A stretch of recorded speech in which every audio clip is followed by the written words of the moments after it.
Hello everyone, welcome to answer writing series of Avlokan IAS, and today we are going to discuss one question from Indian society. But before that I would like to add here कि अगर आप भी answer writing करना चाहते हैं और वो भी फ्री ऑफ कॉस्ट, तो यहाँ पर हमारे टेलीग्राम ग्रुप की लिंक दी गई है। आप इस लिंक पर जाकर ग्रुप को ज्वाइन कर सकते हैं और हमारे चैनल पर टेलीग्राम चैनल पर आपको एक शेड्यूल मिल जाएगा जो कि जून मंथ का शेड्यूल है, जिसमें हम GS1 के क्वेश्चन आपको प्रोवाइड कर रहे हैं। डेली एक क्वेश्चन दिया जाता है और जो भी स्टूडेंट्स क्वेश्चन को अटेम्प्ट करते हैं विद इन द डेडलाइन, फिर आपको आपके आंसर का फीडबैक दिया जाता है। तो अगर आप भी इस आंसर राइटिंग में इंटरेस्टेड हैं तो आप इस ग्रुप को जाकर ज्वाइन कर सकते हैं और चैनल को सब्सक्राइब कर सकते हैं, हमारे यूट्यूब चैनल को भी सब्सक्राइब कर सकते हैं।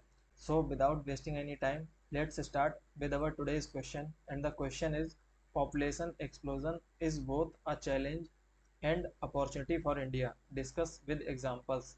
तो यहाँ पर सबसे पहले जो मैंने बताया था कि 10 मार्क्स क्वेश्चन है, 150 वर्ड्स में आपको लिखना है, मतलब 2 पेज में आपको लिखना है। तो क्वेश्चन में 3 इंपॉर्टेंट एस्पेक्ट्स होते हैं, that is intro, main body and conclusion. ठीक है, तो सबसे पहले हम क्या लिखेंगे, इंट्रो लिखेंगे। बट बिफोर दैट हमें ये समझना पड़ेगा कि what the question is demanding, question हमसे डिमांड क्या कर रहा है। क्वेश्चन में बस ये पूछा गया है कि जो पॉपुलेशन एक्सप्लोजन है, जो एकदम से पॉपुलेशन बढ़ी है, वो इंडिया के लिए एक तो चैलेंज है और साथ ही साथ एक अपॉर्चुनिटी भी है। दोनों ही चीज़ें हैं। अब बस आपको इसको डिस्कस करना है, आपको बता देना है, कुछ भी आपको क्रिटिकली एनालाइज नहीं करना है, पॉजिटिव्स निगेटिव्स। अब क्योंकि यहाँ पर चैलेंज और अपॉर्चुनिटी में दोनों ही चीज़ें आ जाएंगी जब आप डिस्कस कर रहे होंगे, और साथ में आपको कुछ एग्जांपल्स भी देने होंगे अपनी बात को सपोर्ट करने के लिए, जो भी आप यहाँ पर बताएंगे। ठीक है, बस इतनी सी बात है। एक डायरेक्ट क्वेश्चन है जो आपसे यहाँ पर डायरेक्ट चीज़ें पूछ रहा है। तो चलो स्टार्ट करते हैं हमारे आज के पहले जो क्वेश्चन है उसके इंट्रो के साथ में। तो यहाँ पर देखो, इंट्रो लिखने के दो तरीके हैं। जो GS1 के क्वेश्चंस होते हैं मेनली, उनमें आप कई बार डेफिनीशंस का सहारा ले सकते हैं, या फिर GS4 के क्वेश्चंस होते हैं वहाँ पर भी आप डेफिनीशंस का सहारा ले सकते हैं, या फिर डायरेक्टली डेफिनीशन पूछ ली गई हो तब भी आप डेफिनीशन का सहारा ले सकते हैं इंट्रो में। तो यहाँ पर आपके पास दो तरीके हैं इंट्रो लिखने के, या तो आप पॉपुलेशन एक्सप्लोजन को डिफाइन कर दो, या तो इसकी डेफिनीशन लिख दो यहाँ पर, या फिर आप किसी डेटा के साथ में बताओ कि भाई एग्जामिनर को ऑलरेडी पता है कि पॉपुलेशन एक्सप्लोजन क्या होता है, बस आप क्या करो कि डेटा के साथ में अपनी बात को यहाँ पर रख दो। ठीक है, चलो। मैं यहाँ पर जो इंट्रो लिखने वाला हूँ, it is going with the data. अब हम लिखते हैं India with 1.4 billion people is the most populous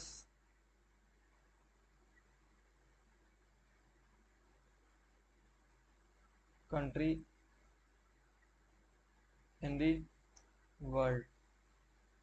तो देखो, अब ये जो यहाँ पर डेटा दिया है ये इसी बात को सपोर्ट कर रहा है कि पॉपुलेशन एक्सप्लोजन हुआ इसलिए ही तो यहाँ पर 1.4 बिलियन पीपल हो पाए इंडिया में, and that is why India has become the most populous country in the world. अब इसके आगे लिखते हैं दिस ग्रोइंग पॉपुलेशन। अब आपको याद रखना है कि कोई भी चीज़ आपको इस मार्जिन के बियॉन्ड नहीं लिखना है, कोई भी चीज़ आपको इस स्पेस में नहीं लिखना है। इसके लिए आपको निगेटिव मार्किंग हो सकती है, पेनल्टी कट सकती है। ठीक है, आपके मार्क्स यहाँ पर कट सकते हैं। तो कोई भी चीज़ आपको किसी भी कीमत पर इस स्पेस के बाहर नहीं लिखना है। चलो, तो बीच बीच में मैं इस तरीके से टिप्स भी देता जाऊंगा ताकि आपको आंसर राइटिंग के बेसिक्स को इम्प्रूव करने में हेल्प मिले। चलो let's continue. This growing population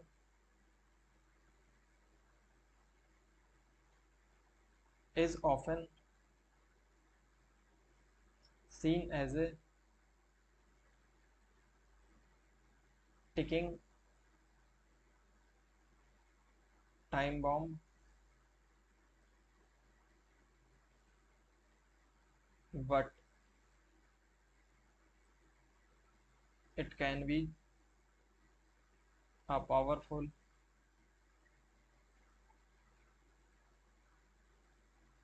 engine of growth।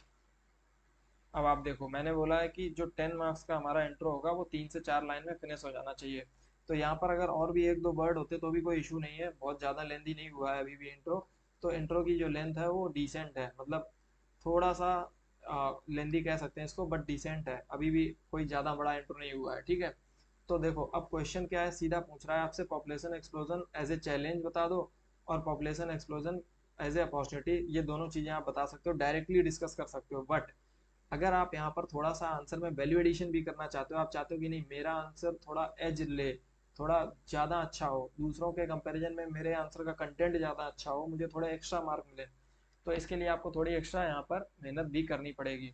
तो यहाँ पर मैं क्या करने वाला हूँ कि देखो क्वेश्चन में पूछा नहीं गया है ऑल दो कि what are the reasons for population explosion, but intro के बाद में आप कंसाइसली एक फ्लो चार्ट बनाकर बता सकते हो कि क्या रीजंस हैं पॉपुलेशन एक्सप्लोजन के, और उसके बाद आप कंटिन्यू कर सकते हैं with the demand of the question.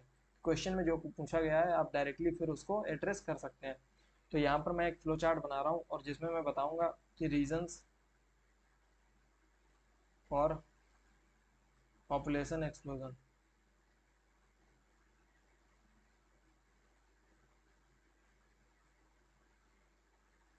तो यहाँ पर इस तरीके से मैं, ठीक है, तो इस तरीके से मैं एक फ्लो चार्ट बना रहा हूँ और इसमें मैं बताऊंगा कि क्या भाई रीजंस हो सकते हैं। तो सबसे पहला, decline in death rate.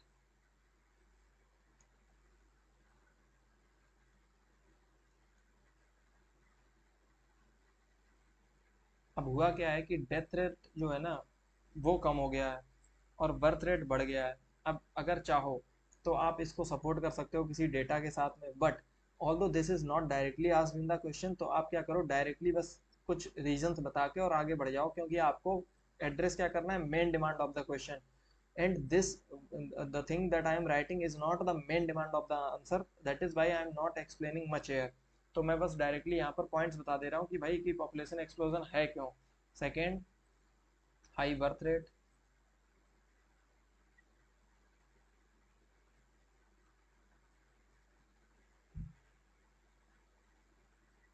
Third is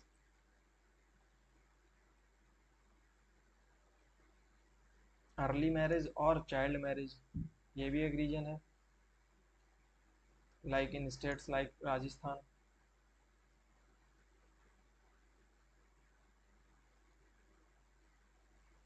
ठीक है, अर्ली मैरिजेस।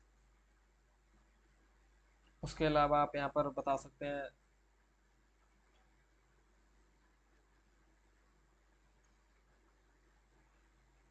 इसके अलावा और क्या रीजंस हो सकते हैं, यहाँ पर जेंडर प्रेफरेंस। अब ये पॉइंट किस लिए है कि many people what they do is कि they give birth to repeated children in order to get a male child. तो मेल चाइल्ड की जो उनकी चाहत होती है, इसके लिए वो क्या करते हैं, कई सारे बच्चों को जन्म दे देते हैं और फिर ultimately they become a reason for population explosion. Gender preference example में आप दे सकते हैं, एग्जाम्पल यहाँ पर मेल चाइल्ड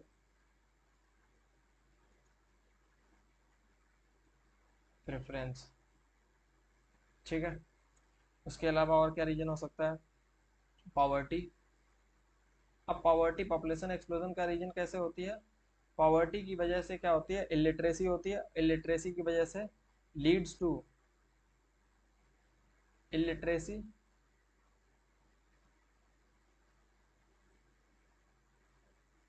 एंड यहाँ पर अनअवेयरनेस, ठीक है। अब इलिटरेसी और अनअवेयरनेस की वजह से क्या होगा, यहाँ पर फैमिली प्लानिंग नहीं होगी, और फैमिली प्लानिंग नहीं होगी इस वजह से यहाँ पर क्या होगा, जो पॉपुलेशन एक्सप्लोजन होगा वो उसका कारण बन जाएगा। पॉवर्टी भी पॉपुलेशन एक्सप्लोजन का कारण यहाँ पर बनेगी।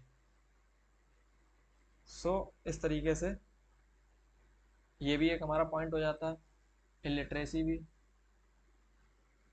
नेक्स्ट पॉइंट देखते हैं, जो हमारा नेक्स्ट पॉइंट है दैट इज, तो आप यहाँ पर 4 से 5 पॉइंट कोई भी बता सकते हैं, लैक ऑफ एजुकेशन,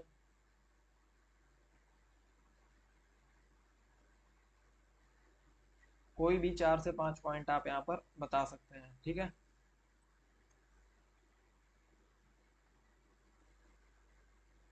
तो इस तरीके से मैंने बता दिया कि these are some of the reasons for population explosion. तो यहाँ पर एक फ्लो चार्ट बन गया है। अब हम आ जाते हैं हमारे क्वेश्चन की डिमांड पे। Although there are many points, आप बहुत सारे पॉइंट्स लिख सकते हो। लाइक रिलीजियस बिलीफ है, कई लोगों में रिलीजियस बिलीफ है कि अगर फैमिली का साइज बड़ा होगा तो प्रॉस्पेरिटी आएगी, तो ये एक रिलीजियस या कल्चरल बिलीफ भी है। इसके अलावा भी आप कुछ भी पॉइंट जनरेट कर सकते हैं। High fertility rate in rural areas is a reason, ठीक है, तो आप वो सब भी ऐड कर सकते हो। बट मैं कहूँगा कि अगर आप रीजंस लिख रहे हो, तीन चार पॉइंट आपको जो याद आ जाए आप वो लिख दो और आगे बढ़ो। हमें किस पर फोकस करना है, हमारी मेन डिमांड पर। And main demand is population explosion as a challenge and as a opportunity. चलो देखते हैं पॉपुलेशन एक्सप्लोजन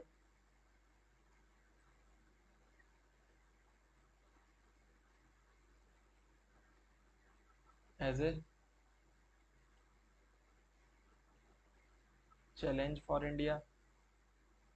अब देखो मैं यहाँ पर क्या कर रहा हूँ, पूरी हेडिंग लिख रहा हूँ। आपको भी केवल चैलेंजेस लिख के आगे नहीं बढ़ना है, आपको भी पूरी हेडिंग लिखनी है। तभी आंसर का जो स्ट्रक्चर है ना तभी अच्छा बनता है, और एग्जामिनर अच्छे से समझ पाता है कि आप यहाँ पर क्या बताने जा रहे हो, भाई किस चीज़ के चैलेंजेस बताने जा रहे हो। डायरेक्टली जंप नहीं करना है कभी भी, हमेशा एक होलिस्टिक या फिर आपको एक पूरी एक ऐसी अप्रोच रखनी है जिसमें एग्जामिनर को पूरा आइडिया रहे कि आप कहाँ से कहाँ पर मूव कर रहे हैं आंसर में। ठीक है, चलो नेक्स्ट देखते हैं यहाँ पर पॉइंट्स। अब देखो इस आंसर में भी पॉइंट्स लिखने के कई तरीके हो सकते हैं। एक तो ये हो सकता है कि आप डायमेंशंस ओपन कर दो यहाँ पर। अब डायमेंशंस कैसे ओपन होंगी, आप यहाँ पर पहले सोशल चैलेंजेस लिखो, फिर आप यहाँ पर इकोनॉमिक चैलेंजेस लिखो, फिर आप यहाँ पर कल्चरल चैलेंजेस लिख दो, फिर आप यहाँ पर एनवायरमेंटल चैलेंजेस लिख दो। तो इस तरीके से आप ये सारी डायमेंशंस में कई सारे पॉइंट्स लिख सकते हो। तो although this question is of 10 marks, हमने ऑलरेडी थोड़ा वैल्यू एडिशन फ्लो चार्ट के रूप में कर दिया है, तो फिर मैं इस वाली अप्रोच के साथ में नहीं जाऊंगा कि मैं यहाँ पर डायमेंशंस ओपन करूँ। मैं यहाँ पर डायरेक्टली जो पॉइंट्स हो सकते हैं चैलेंजेस के जो कि कॉन्स्टिट्यूट करेंगे ऑल द डायमेंशंस, वो मैं यहाँ पर लिखने जा रहा हूँ। ठीक है, तो यहाँ पर जो पहला हमारा पॉइंट होने वाला है, क्योंकि पॉपुलेशन एक्सप्लोजन एक चैलेंज है, क्यों है, क्योंकि it leads to pressure on natural resources.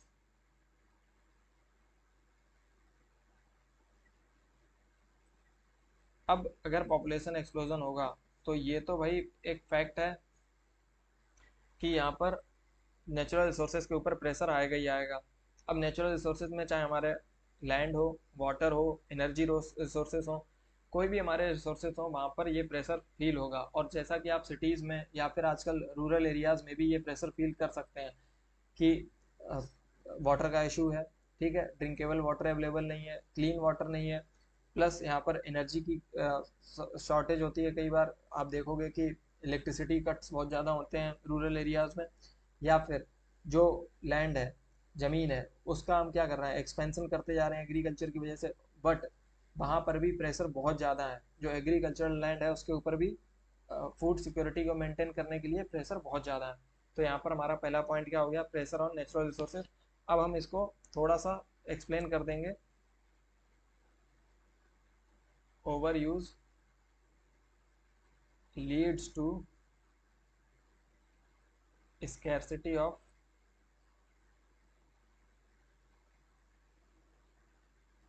Resources like land, water and energy. आपको अगर कुछ और रिसोर्सेज याद आते हैं तो आप वो भी लिख सकते हैं, ठीक है, etcetera.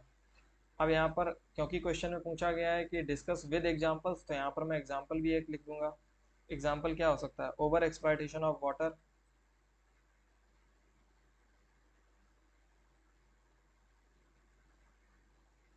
Ground water in Punjab and Haryana.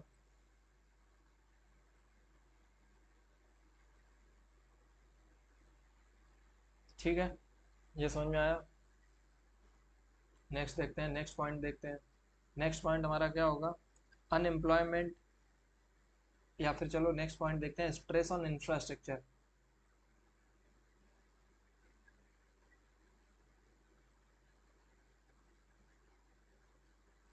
अब इसको मैं क्या करूंगा, अंडरलाइन कर दूंगा। अब देखो मैं जो पॉइंट्स लिख रहा हूँ वो यहाँ पर कीवर्ड्स को यूज कर रहा हूँ पॉइंट को स्टार्ट करने के लिए। सो दीज आर माई सब हेडिंग्स, ये क्या है, ये हमारी सब हेडिंग्स हैं, ये जो मैं लिख रहा हूँ। तो इन्हीं सब हेडिंग्स के साथ अगर आप पॉइंट लिखेंगे तो एग्जामिनर को पढ़ते ही समझ में आ जाएगा कि प्रेशर और नेचुरल रिसोर्सेज, यस की यहाँ पर क्या बात हो रही है कि नेचुरल रिसोर्सेज पे प्रेशर पड़ता है, बिल्कुल सही पॉइंट है, और वो आगे का पार्ट हो सकता है पढ़े भी ना और आपको मार्क्स देके आगे बढ़ जाए। ऐसे ही स्ट्रेस ऑन इंफ्रास्ट्रक्चर, ठीक है, वो आगे देखेगा कि हाँ आपने कुछ एक एग्जाम्पल दे दिया है, बस ठीक है, आपका पॉइंट अच्छा है। तो stress on infrastructure such as hospitals, आप देख सकते हैं overcrowded hospitals, schools, school infrastructure आप देख ही सकते हैं, पब्लिक ट्रांसपोर्ट, ठीक है। Example over crowding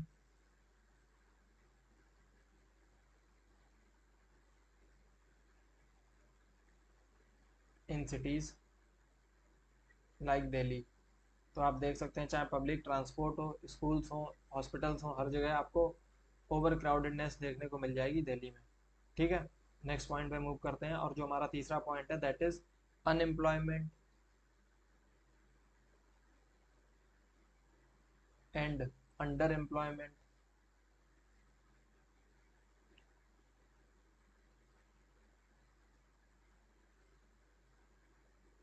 under employment क्या होता है कि आपकी जो स्किल्स हैं और कैपेबिलिटीज़ हैं they are of 100 rupees, but you are somehow managing to work on 40 या 50 रुपीज़, आप 60 रुपीज़ पे काम कर रहे हैं, बट आपकी जो स्किल्स हैं वो 100 रुपीज़ अर्न करने की हैं, बट आप कहीं ना कहीं कम पैसों में कॉम्प्रोमाइज़ करके यहाँ पर काम चला रहे हैं क्योंकि जॉब्स के ऑप्शंस अवेलेबल नहीं है दूसरे, ठीक है। तो यहाँ पर unemployment and underemployment reason हो जाएगा हमारा।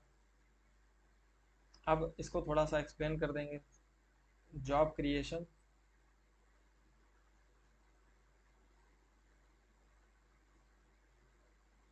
Can't keep pace with population growth. अब आप देखो मैं पॉइंट्स को बहुत ज़्यादा स्ट्रेच नहीं कर रहा हूँ। अब स्टूडेंट्स क्या करते हैं, मैं कॉपीज देखता हूँ या फीडबैक देते टाइम जो ग्रुप में स्टूडेंट्स लिख रहे हैं आंसर्स को, वो बहुत ज़्यादा एक्सप्लेन कर देते हैं, वो 2 3 4 लाइन में इस तरीके से आंसर को जो पॉइंट होता है उसको एक्सप्लेन ही करते रहते हैं, तो यहाँ तक उनका पॉइंट आ जाता है। उसके बाद वो यहाँ पर एग्जाम्पल भी लिख देते हैं, तो इतना लेंदी उनका पॉइंट हो जाता है, जो कि आपको नहीं करना है। आपको पॉइंट अपने कंसाइज रखने हैं, कम शब्दों में ज़्यादा बात कहनी है। क्यों? क्योंकि 150 वर्ड्स में ही आपको अपने आंसर को फिनिश करना है, जिसमें आपको इंट्रो भी लिखना है, चैलेंजेस अपॉर्चुनिटीज ये सब कुछ बताना है। तो जितना आप कम शब्दों का यूज करेंगे और जितना ज़्यादा चीज़ें उन कम शब्दों में बता पाएंगे, उतना ज़्यादा आपके लिए बेहतर होगा मार्क्स गेन करने के लिए, ठीक है। तो यहाँ पर अनएम्प्लॉयमेंट एंड अंडर एम्प्लॉयमेंट। सो यहाँ पर अगर एग्जांपल आप लिख दो, तो अगर आपके पास अनएम्प्लॉयमेंट का कोई डेटा है तो वो लिख दो, या फिर आपके पास कुछ और है तो वो न्यूज़ लिख दो कहीं की, आपको पता हो कि कहीं पर्टिकुलर स्टेट में अनएम्प्लॉयमेंट बहुत ज़्यादा हो तो वो लिख सकते हो आप, ठीक है। तो या फिर मैं चलो यहाँ पर ऐसे ही लिख देता हूँ, यूथ नॉट एब्जॉर्ब्ड इनटू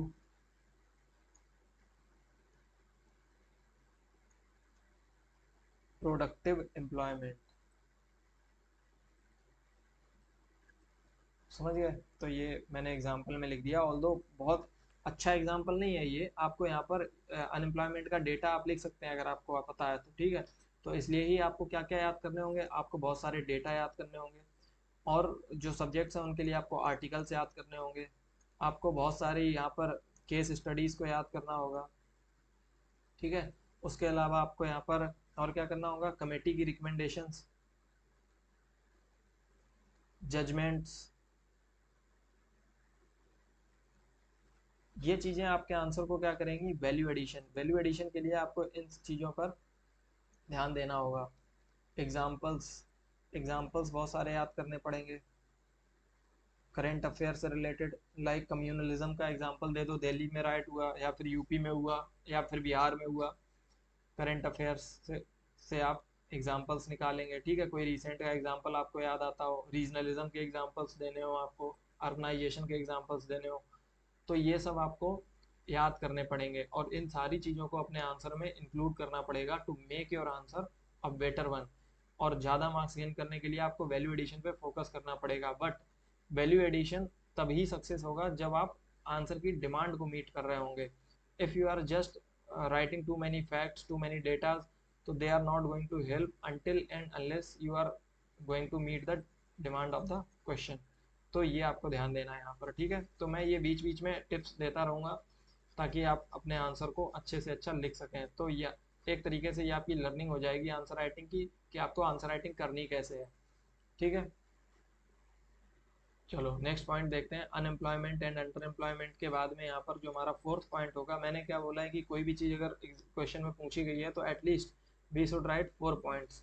तो नेक्स्ट यहाँ पर food and water insecurity.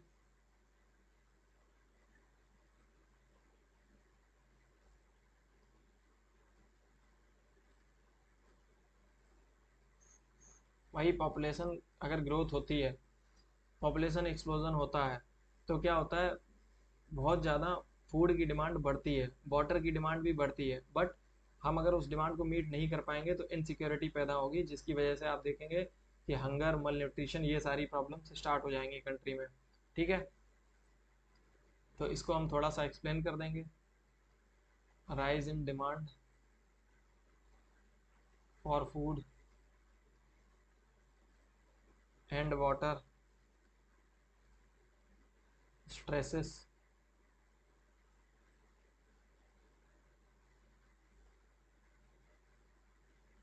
Agricultural production.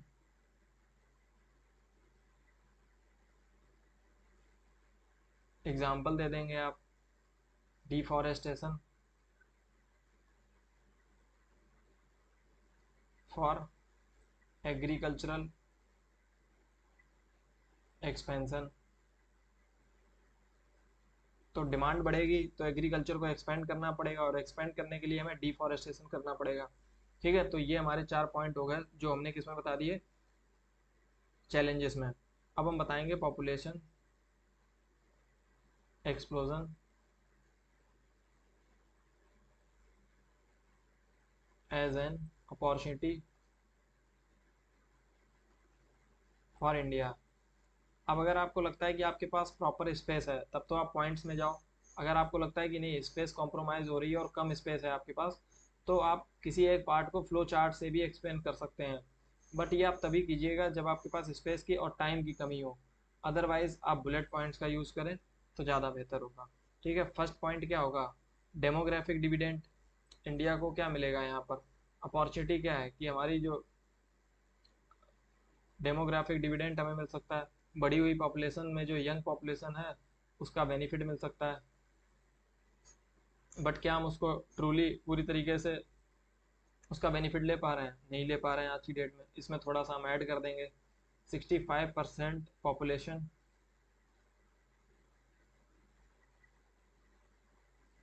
Below the age of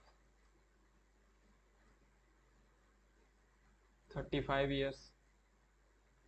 तो ये हो गया। अब ये एक तरीके का एग्जाम्पल भी हो गया और पॉइंट भी हो गया, तो मैं इसको ज़्यादा स्ट्रेच नहीं करूँगा। नेक्स्ट पॉइंट देखते हैं, लार्ज डोमेस्टिक मार्केट। तो अपॉर्चुनिटी कैसे है, एक बड़ी पॉपुलेशन होना एक बड़े मार्केट को जन्म देती है, और बड़ा मार्केट होगा तो यहाँ पर क्या होगा, बहुत सारे इन्वेस्टर्स आएंगे, बहुत सारे बहुत सारा एफडीआई आएगा, attract domestic and foreign investors.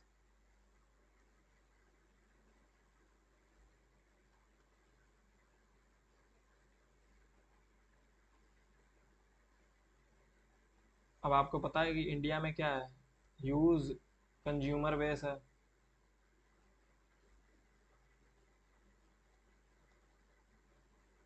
तो आप देख लो, पॉइंट सफिशियंट तरीके से पॉइंट यहाँ पर एक्सप्लेन कर दिया है मैंने, ठीक है। आगे देखते हैं थर्ड पॉइंट। अब इसमें थोड़ा सा एग्जांपल आप लिख दो एक दो। Apple mobile production, iPhone production in India.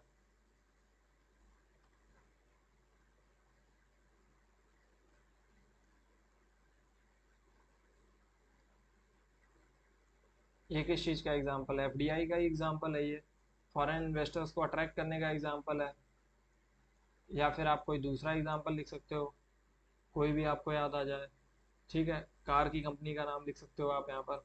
चलो नेक्स्ट पॉइंट देखते हैं, human capital export.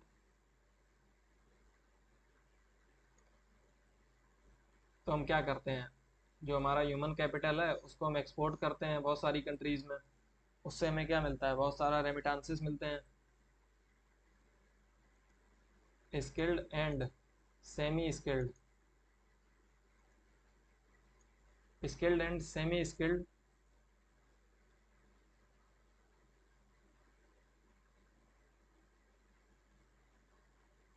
Can be exported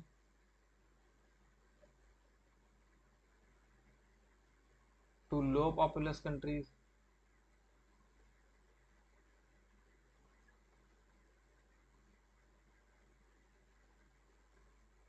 like Japan, Europe, Gulf countries. समझ रहे हैं आप? तो इस तरीके से आपको पॉइंट्स लिखने हैं। आप अपना पॉइंट अपने तरीके से भी जनरेट कर सकते हैं। कोई भी कीवर्ड आपको जो अच्छा लगता है वो यूज कर सकते हैं। एग्जाम्पल आप यहाँ पर दे सकते हैं, इंडिया रिसीव्स ओवर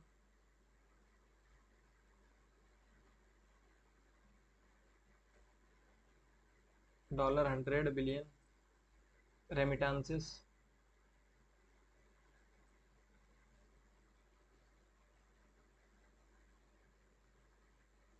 बस इतना ही लिख दो, बहुत है। तो 100 बिलियन से ज़्यादा का रेमिटेंस इंडिया रिसीव करता है हर साल, वो भी India is largest receiver of remittances. Remittances क्या होते हैं, जो इंडियन जो सिटीजन्स होते हैं बाहर जाकर कमाते हैं और फिर वो कंट्री में पैसा भेजते हैं अपने घर पे अपनी फैमिली मेम्बर्स के लिए, तो उसको हम क्या बोलते हैं, रेमिटेंसेस। या फिर सॉफ्ट पावर इन्फ्लुएंस। अब अगर हमारे जो ह्यूमन कैपिटल बाहर होगी वो क्या करेगी, सॉफ्ट पावर का काम करेगी हमारे लिए, डायस्पोरा होगा हमारा। ठीक है, यूएसए में देख लो आप, even they impact their voting pattern as well. तो वहाँ पर जो इलेक्शंस होते हैं उसमें भी इन्फ्लुएंस करते हैं ये लोग। ठीक है, तो अगर अब आप सॉफ्ट पावर इन्फ्लुएंस किस तरीके से, इंडियन क्विजीन हो, म्यूजिक हो, योगा हो, फेस्टिवल्स हो। ठीक है,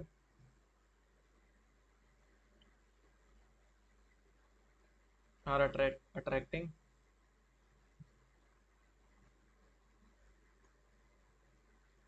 ग्लोबल ऑडियंस। अब आप देखो, मैंने कोई बहुत फैंसी लैंग्वेज यूज नहीं की है, कोई बहुत ज़्यादा हैवी वर्ड्स यूज नहीं किए हैं। सिंपल लैंग्वेज है और सिंपल सी बातें लिखी हैं जो सबको समझ में आ जाए। बस आप पॉइंट्स देखो, मैंने जो पॉइंट्स लिखे हैं उनमें कीवर्ड्स का यूज कर दिया है, demographic dividend, large domestic market, human capital export. बस जो भी इम्पैक्ट पड़ेगा वो पड़ेगा इन कीवर्ड से। आपके कीवर्ड दूसरे हो सकते हैं। फॉर एग्जांपल मैंने 4 पॉइंट लिख दिए, मैं इससे ज़्यादा पॉइंट इसमें लिखने वाला हूँ नहीं। आपको हो सकता है ज़्यादा पॉइंट याद आए या आपको कोई दूसरा पॉइंट याद आए, बट रिमेंबर कि एक ही पॉइंट को दूसरी टोन में दोबारा नहीं लिखना है। कि लार्ज डोमेस्टिक मार्केट और फिर आपने लिख दिया उसको कि ह्यूज मार्केट इन इंडिया, तो वो नहीं करना है।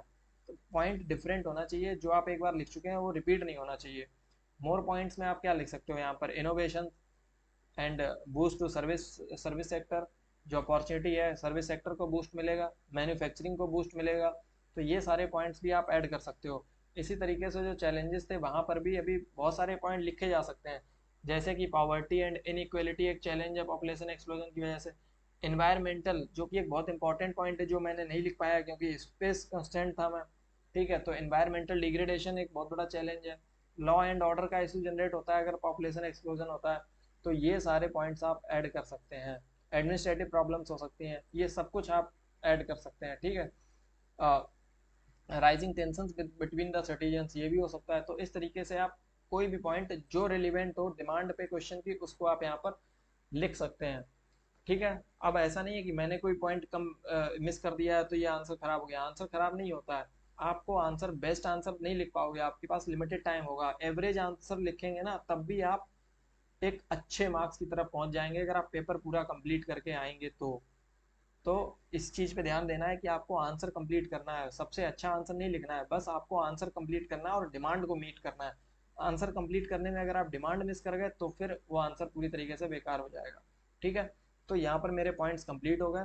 अब मैं यहाँ पर ज़्यादा कुछ भी नहीं करूँगा, बस कंक्लूड कर दूंगा इस आंसर को। इसमें मैं बे फॉरवर्ड फॉरवर्ड कुछ नहीं बता पाऊंगा क्योंकि स्पेस अब बची नहीं है। मैंने ऑलरेडी वैल्यू एडिशन के लिए एक फ्लो चार्ट बना दिया है जिसमें मैंने रीजंस दे दिए हैं पॉपुलेशन एक्सप्लोजन के। ठीक है, चलो तो अब इसमें देखते हैं कि with investment in skills, infrastructure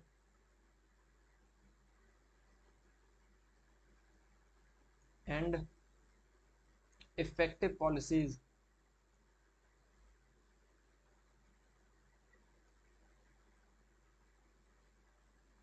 India's growing population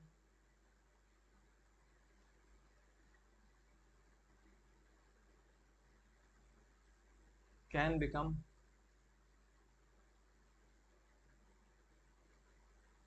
a powerful driver of progress. बस, अब देखो मेरा जो कंक्लूजन की टोन है दैट इज फ्यूचरिस्टिक। मैं चाहता हूँ कि इंडिया की जो पॉपुलेशन है वो कैसी हो जाए, वो पावरफुल ड्राइवर बन जाए इंडिया की प्रोग्रेस का। इंडिया की प्रोग्रेस को ड्राइव करें जो हमारी पॉपुलेशन है वो।